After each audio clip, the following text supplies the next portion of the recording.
आता इथे उद्या एखाद्या सामान्य किंवा गरीब शेतकऱ्याला गाय विकत घ्यायची असेल तर त्याला कर्ज देणारी पतपेढी तुमच्याच ताब्यात. उद्या त्या गाईचं दूध विकत घेणारा दूध संघ तुमच्याच ताब्यात. दुधाचे टँकर तुमचे. किती सगळं तुमचं आहे. तुम्ही वतनदारच ना इथले. हळूहळू इथल्या बाजारपेठा, समित्या, मार्केट यार्ड, पंचायती या सगळ्यावर तुमची पकड घट्ट होत जाईल. म्हणजे काय, एका अर्थानं तुम्ही इथले मॉडर्न राजे होणार.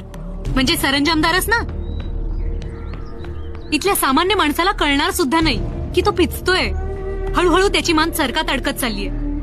तो निरागसपणे तुमच्या नावानं जिंदाबाद म्हणून ओरडत राहणार फक्त. गाई दूध देते म्हणून तिच्या मालकीचा करून टाकू का दूध संघ गाईच्या? हे बघा, आणि तुम्ही आम्हाला दोष देऊ नका.